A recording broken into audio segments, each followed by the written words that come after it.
গীতমালা 116 নম্বৰৰ 15 পদ ইয়াত লিখা আছে, জিহুৱাৰ দৃষ্টিত তেওঁৰ সাধুবিলাকৰ মৃত্যু বহুমূল্য। জিহুৱাৰ দৃষ্টিত, ঈশ্বৰৰ দৃষ্টিত তেওঁৰ সাধুবিলাকৰ, তেওঁত বিশ্বাস কৰাবিলাকৰ মৃত্যু বহু মূল্য, বিৰাট মূল্য বুলি কৈছে। বহু ক'লে বহুত মূল্য, বিৰাট মূল্য।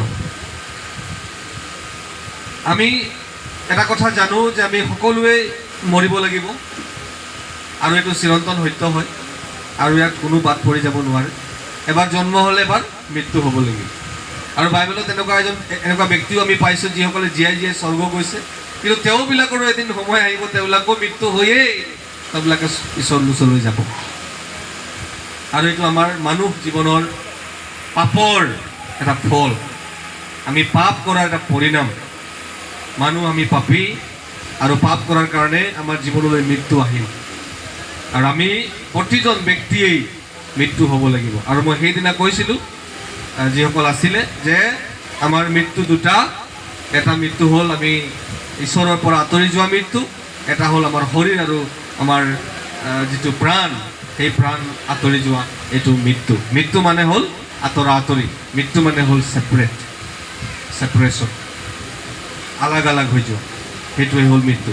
আজি আমাৰ পৰা আমাৰ এই পৰিয়ালৰ মাতৃগৰাকী নাই, মানে তাই আমাৰ পৰা আঁতৰি গ'ল শাৰীৰিক হিচাপে।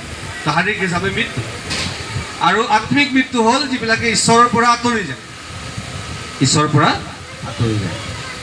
আৰু যদি আমি সত্য হিচাপে আমি কথা পাতোঁ, তেতিয়া আমি সকলোৱে ঈশ্বৰৰ পৰা আঁতৰি যোৱা ব্যক্তি হয়। ঈশ্বৰ পবিত্ৰ হয় আৰু আমি মানুহবিলাক পাপী হয়, এইটো এটা চিৰন্তন সত্য। আৰু আমি ইয়াক আমি নৈ কৰিব নোৱাৰোঁ, নাই ক'ব নোৱাৰোঁ। যিমান মানে ধৰ্মত ভয় ভক্তি কৰা ব্যক্তিয়ে নহওক, যি ধৰণেই এজন ব্যক্তিয়ে ধৰ্মৰ প্ৰতি উৎসাহ নাথাকক কিয়, কিন্তু মানুহ সকলোৱে পাপী, আৰু পাপৰ কাৰণে মানুহ ঈশ্বৰৰ পৰা বঞ্চিত হৈছে, আঁতৰি গৈছে, আৰু এইটোৱেই হৈছে ঈশ্বৰৰ পৰা আঁতৰা আঁতৰি হোৱা, অৰ্থাৎ মৃত্যু হোৱা। কিন্তু আমি জানো যে বাইবেলত এই মৃত্যুৰ পৰা বাচিবৰ কাৰণে কিছুমান ৰাস্তা দিছে, আৰু সেই ৰাস্তা আমি বিশেষকৈ বাইবেলত পাওঁ। আমি পদবিলাক পঢ়িম, তাৰ আগতে মই এটা সত্যতা ক'ব বিচাৰিছোঁ। আমাৰ জীৱনটো আমি যদি চাওঁ, আমাৰ জীৱনটোৰ কথা, আমি বিভিন্ন ধৰ্ম, বিভিন্ন জাতি, আৰু বিভিন্ন জাতি আৰু ধৰ্মৰ নিজৰ নিজৰ সংস্কৃতি আছে, নিজৰ নিজৰ আমাৰ জীৱনৰ কিছুমান জীয়াই থকা অৱস্থাত কৰাৰ কিছুমান নিয়ম নীতিবিলাক আমাৰ সামাজিক হিচাপে আমি বনাই লৈছোঁ। আৰু এনেকুৱা ধৰণৰ নিয়ম নীতিবিলাক আছে, হয়তো ধৰ্মীয় শাস্ত্ৰৰ পৰা আমি কিছুমান বিষয় আমি লৈছোঁ, হয়তো আমাৰ আগৰ পূৰ্বপুৰুষ যিসকল আছিলে তেওঁবিলাকৰ যোগেদি কিছুমান নিয়ম নীতি বনাই লোৱা বা বনাই দিয়া, আৰু তাকে আমি পালন কৰি আহিছোঁ।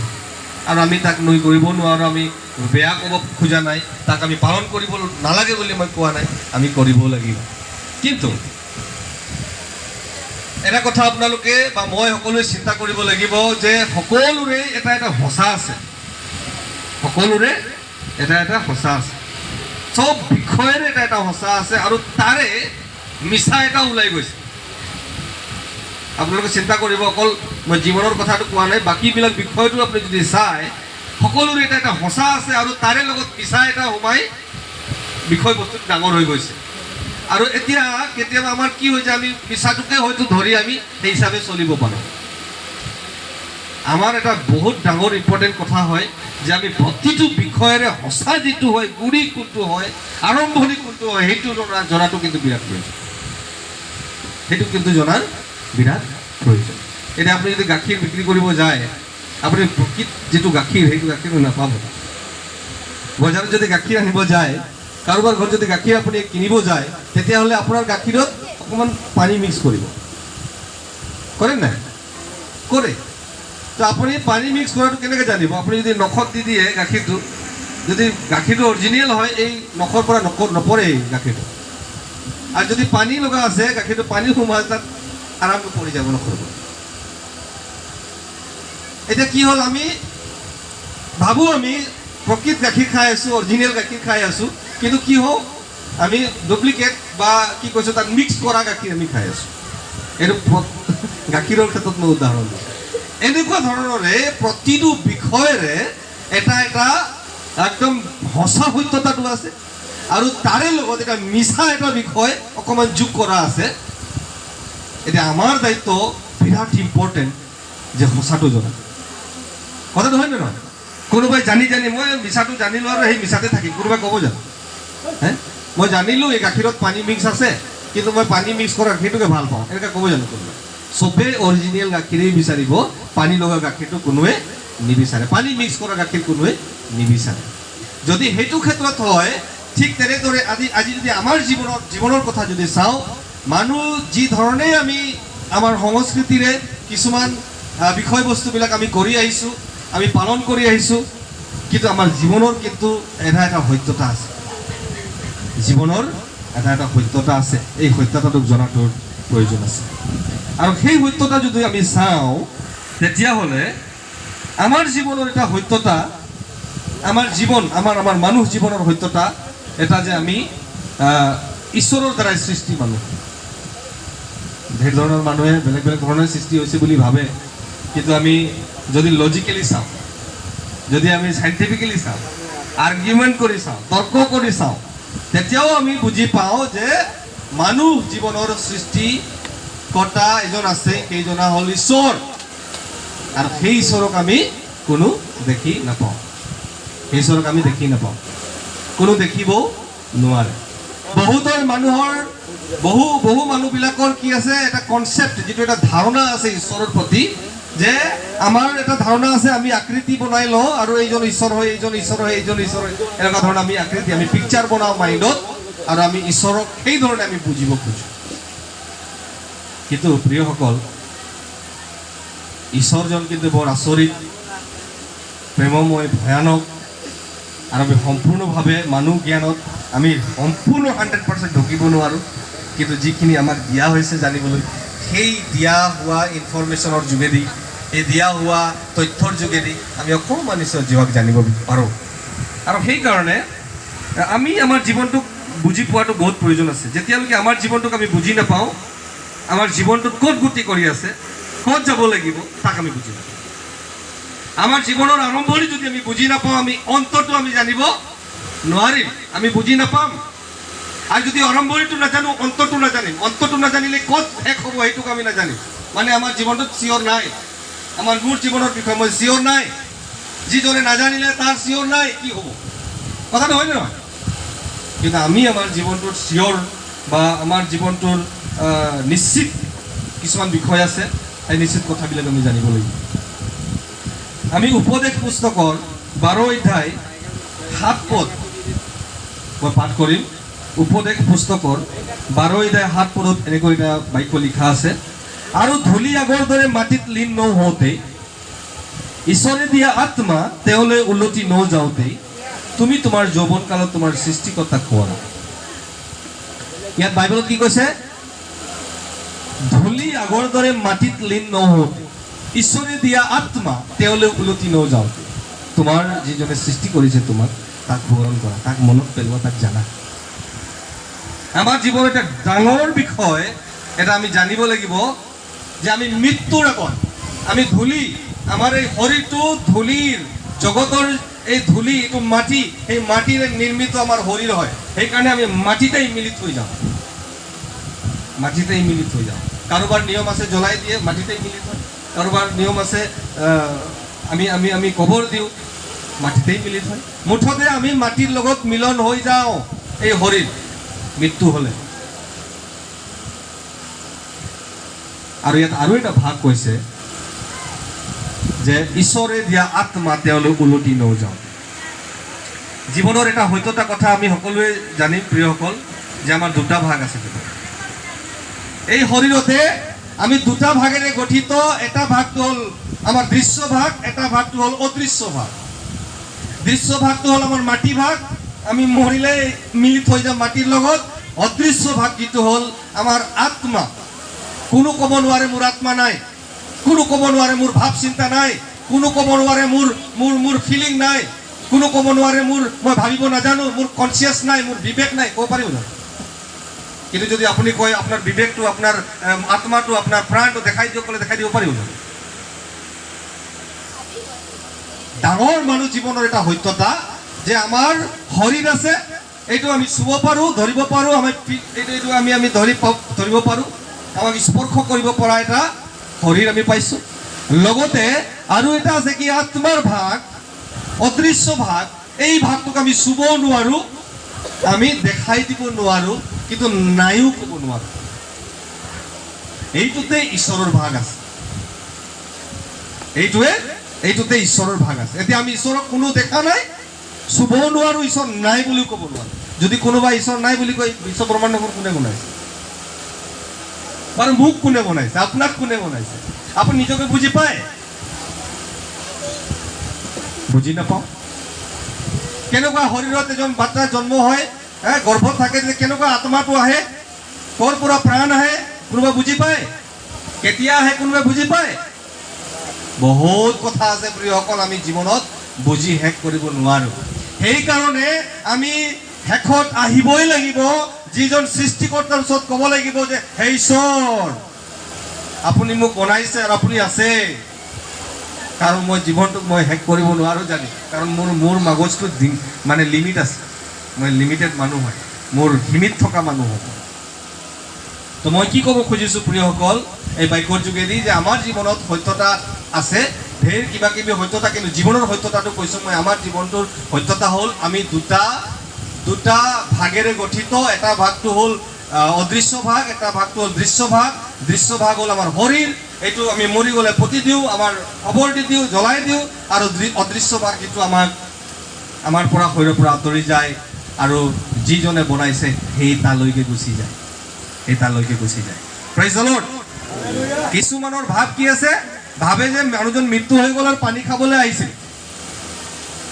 হয় নাই? ক'ৰবাত দেখা দিলে মোক, কোনোবাই কয় সপোনত আহিছিলে, কাৰণ এইজন ব্যক্তিয়ে ক'ৰবাত ঘূৰি আছে, নাই মোক দেখা দিছিলে। এইটো মানুহবিলাকৰ কোৱা সত্য দেই, প্ৰকৃত সত্যটো সেইটো নহয়। প্ৰকৃত সত্য কি হয়, যেতিয়া মানুহ এজন মৃত্যু হয়, তাৰ আত্মা লগে লগে সেইজনৰ হাতলৈ যায়, যিজনে সেই আত্মাক পঠিয়াইছে শৰীৰলৈ। মাতৃৰ গৰ্ভত আমাৰ সন্তান স্থিতি হোৱাৰ সময়ত যি আত্মাক ঈশ্বৰ জীৱাই পঠাইছে, সেই আত্মা ঘূৰি গ'ল, এই যিটো শৰীৰ, এই শৰীৰ মাটিলৈ গুচি গ'ল। ইয়াত কোনো মাজত গেপ নাই, কোনো থাকিবলৈ জেগা নাই। এটা ঈশ্বৰৰ হাতত আত্মা, এটা ঈশ্বৰে ডিচাইড কৰিব এই আত্মা ক'ত পঠাব। এটা ঈশ্বৰে কয় কি, সকলোৱে বিচাৰৰ স্থানলৈ আহিব লাগিব, কাৰণ আমি ঈশ্বৰৰ পৰা আঁতৰি যোৱা ব্যক্তি হয়, ঈশ্বৰৰ দৃষ্টিত পাপ কৰা ব্যক্তি হয়, আমি পাপী হয়। পাপৰ কাৰণে ডাঙৰ প্ৰমাণ আছে, মৃত্যু আহিলে, আৰু তাৰ কাৰণে আমি বিচাৰত থিয় হ'বলৈ। এতিয়া ঈশ্বৰে বিচাৰ কৰিব, কোনে ক'ত যাম। আমি কওঁ ভাল কৰ্ম কৰিলে স্বৰ্গ যাম, বেয়া কৰ্ম কৰিলে নৰক যাম, এইটো আমি কওঁ না। এইটো এটা মানুহবিলাকৰ কোৱা কথা, বা আমি বাইবেলৰো কোৱা কথা হয়, যে সৎ কৰ্ম কৰিলে মানুহ জীৱনৰ পুনৰুত্থানলৈ, কুকৰ্ম কৰিলে মানুহে অনন্ত কি মৰণলৈ যাব, বা তেওঁ জীৱনৰ শেষলৈ তেওঁ কৰিব, পুনৰুত্থান তেওঁ নহয়, হ'ব, কিন্তু জীৱনৰ পুনৰুত্থানলৈ নহয়। এইটো আমাৰ বাইবেলে কয়। তো এতিয়া ঈশ্বৰৰ হাততেই আমাৰ জীৱনটো আছে। যদি আমি চব মিলাই জুলাই চাওঁ, ঈশ্বৰৰ হাতত আমাৰ জীৱনটো গুচি যায়। এটা ঈশ্বৰৰ হাতত ডিচাইড আছে, তেওঁৰ হাতত ডিচিশ্যন আছে, তেওঁ কি কৰিব, তেওঁ কি ডিচাইড কৰিব। আৰু সেইজনা ঈশ্বৰে আমাক কিছুমান বিষয়ে তথ্য আমাক বাইবেলত দিছে। সেইজনা ঈশ্বৰে লিখিত আকাৰে এই বাইবেল আমাক দিছে, মানুহৰ দ্বাৰাই লিখুৱাইছে, কিন্তু ঈশ্বৰৰ আত্মাৰে চালিত হৈ ইয়াক লিখিছে। আৰু ইয়াত কি কৈছে, যে ধূলি আগৰ দৰে মাটিত লীন নহওঁতেই ঈশ্বৰে দিয়া আত্মা তেওঁলৈ উলটি নযাওঁতে তোমাৰ সৃষ্টিকৰ্তাক কোৱা। আমি সৃষ্টিকৰ্তাজনক সুঁৱৰিবই লাগিব, সৃষ্টিকৰ্তাজনক জানিবই লাগিব। এতিয়া নহ'লে আমি যদি তাক নাজানি কিনে মৃত্যু হৈ যাওঁ, তাক যদি চিনি নাপাই কিনে মৃত্যু হৈ যাওঁ, তাৰ বাক্যৰ যোগেদি যদি গৈ কিনে আমি নগৈ কিনে মৃত্যু হৈ যাওঁ, তেতিয়াহ'লে কিন্তু ঈশ্বৰৰ হাতত আছে কি দুইটা জাগা, এটা হ'ল নৰক, এটা হ'ল স্বৰ্গ। স্বৰ্গ হ'ল অনন্ত শান্তি, নৰক হ'ল অনন্ত শাস্তি আৰু অশান্তিৰ ঠাই, যাক আমি তুলনাও কৰিব নোৱাৰোঁ কি ধৰণে অশান্তি হ'ব। আমি জীয়াই থকা সময়ত আমি এই ফিলিংটো আমি এই অশান্তিটো আমি অনুভৱেই কৰিব নোৱাৰোঁ। এনেকুৱা ধৰণৰ এটা ঠাই। এতিয়া প্ৰিয়সকল, এতিয়া আমাৰ জীৱনত এটা ৰাস্তা ঈশ্বৰে দিছে, তোমাৰ ঈশ্বৰ জীৱাক জানা, তোমাৰ ঈশ্বৰ জীৱাক জানা। মৃত্যুৰ আগত কোনোবাই যদি প্ৰকৃত ঈশ্বৰ সৃষ্টিকৰ্তাক, মই মানে অকল ঈশ্বৰক জানা বুলি কোৱা নাই, তোমাৰ সৃষ্টিকৰ্তাক আপুনি প্ৰশ্ন কৰিব লাগিব। মই প্ৰশ্ন কৰিলোঁ, মোক কোনে বনাইছে? এই শৰীৰ, এই আত্মা, এই প্ৰাণ, এই চিন্তাধাৰা কৰোঁ মই, এই ভাগটোক কোনে বনাইছে? ক'ৰ পৰা আহিছে? কোনোদিন চিন্তা কৰি পাইছে? আমি চিন্তাই নকৰোঁ, বিন্দাছ আমি খাওঁ পিওঁ যি থাকোঁ। বহুত কম মানুহ আছে যিবিলাক এইবিলাক বিষয় চিন্তা কৰি কৰি, চৰ্চা কৰি কৰি বিষয়বিলাক জানিব খোজে। যেতিয়ালৈকে আপুনি, মই যে উদাহৰণ দিলোঁ, গাখীৰটো টেষ্ট নকৰে সত্যতাটো জানি নাপাব প্ৰকৃত গাখীৰ নে এইটো পানীৰ মিক্স কৰা গাখীৰ। আৰু এনেকৈ আমাৰ জীৱনৰ সত্যতাক আপুনি জানিবই নোৱাৰিব যেতিয়ালৈকে আপুনি চিন্তা নকৰিব, যেতিয়ালৈকে আপুনি এই বিষয়বিলাক চৰ্চা নকৰে, যেতিয়ালৈকে এই বিষয়বিলাক ধ্যান নকৰে, আপুনি বুজি নাপায়। কাৰণ আমাৰ জ্ঞানটো অদৃশ্য হয়, আৰু এই অদৃশ্যৰে আমি চিন্তা কৰিব লাগিব। আৰু যিজনে চিন্তা কৰিব, যিজনে বুজিবলৈ চেষ্টা কৰিব, এইটো 100% সেইজন ব্যক্তিয়ে বুজি পাব নিজৰ সৃষ্টিকৰ্তাজনক, নিজৰ শৰীৰ আৰু প্ৰাণৰ সৃষ্টিকৰ্তাজনক। আৰু যদি কোনোবাই সেই সৃষ্টিকৰ্তাজনক নজনাকে মৃত্যু হৈ গ'ল, তেতিয়াহ'লে কিন্তু সেইজনৰ জীৱন কি হৈছে? অনন্ত নৰক বুলি কৈছে। আৰু যিজনে ঈশ্বৰ জীৱাক জানিবৰ কাৰণে কাৰ যোগেদি? আমাক বাইবেলত কি কৈছে? যীশুৱে ক'লে, মই বাট, সত্য আৰু জীৱন, মোৰ যোগেদি নগ'লে এই পিতৃ ঈশ্বৰলৈ কোনো নাযায়।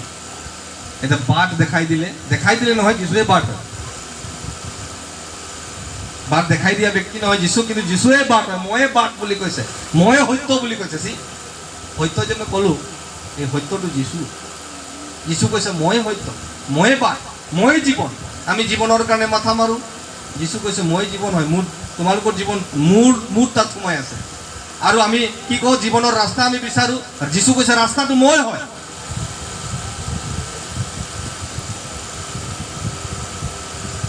আমাৰ ৰাস্তা, জীৱনৰ ৰাস্তা, আমাৰ জীৱন আমাৰ যীশুত আছে।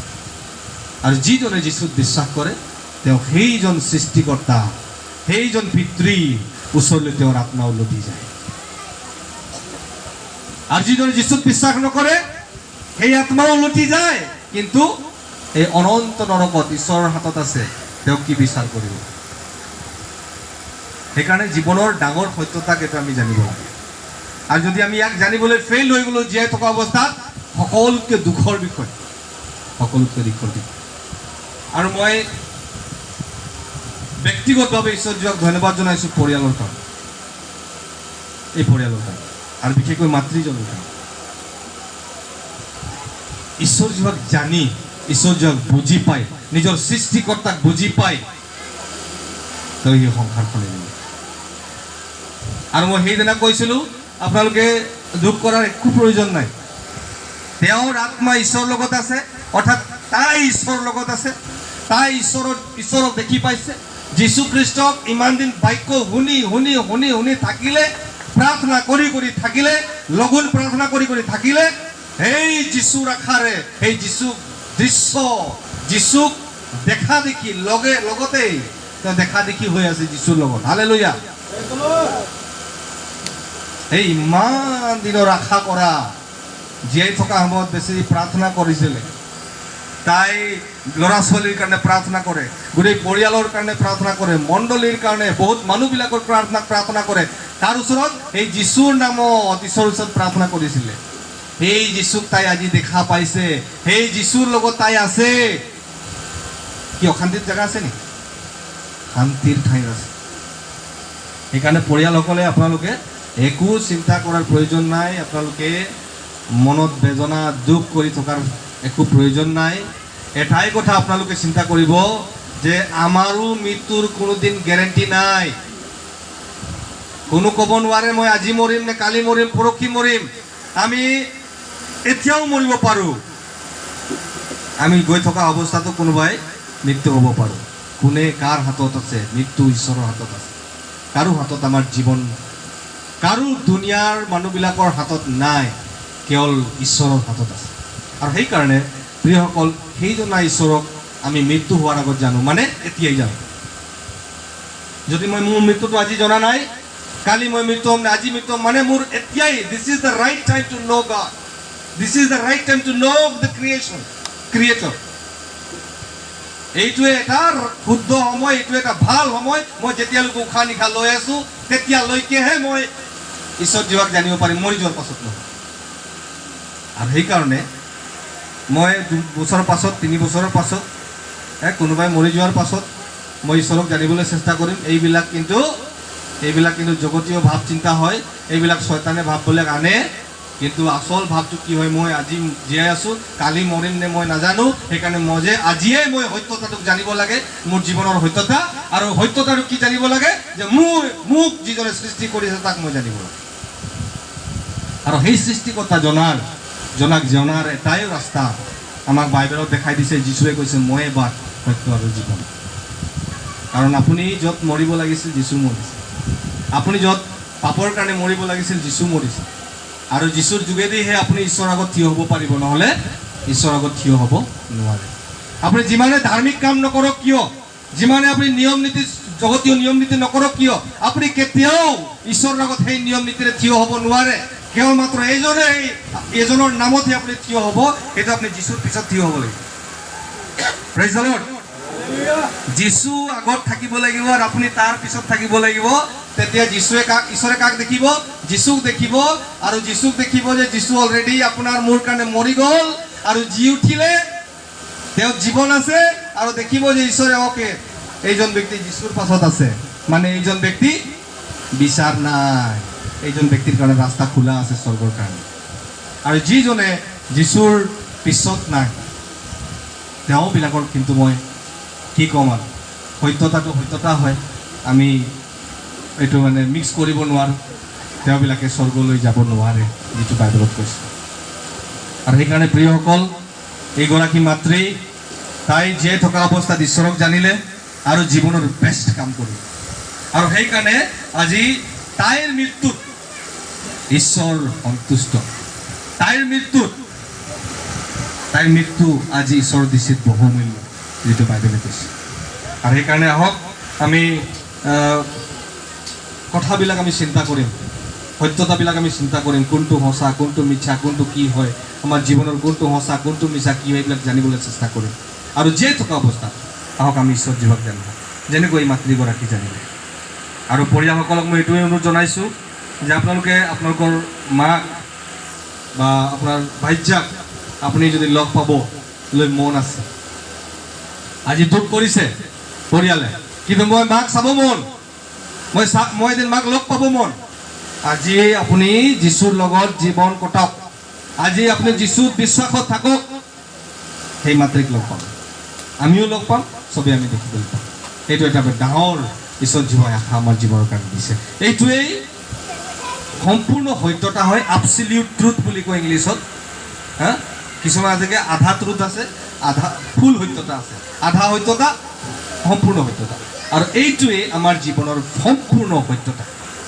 আহক আমি এই বিষয়বিলাক চিন্তা কৰিম যিমানে আছোঁ। আৰু পৰিয়ালসকলে মাতৃৰ কাৰণে আপোনালোকে চিন্তা নকৰিব, তাইৰ আত্মা শান্তিৰ ঠাইত আছে, ঈশ্বৰৰ লগত আছে, আৰু তাই সুখত আছে, আনন্দত আছে, যিটো কোনোদিন জগতত পোৱা নাই, সেই আনন্দৰ ঠাইত তাই আছে। ঈশ্বৰে সকলোকে এই চমু বাক্যৰ যোগেদি আশীৰ্বাদ কৰক।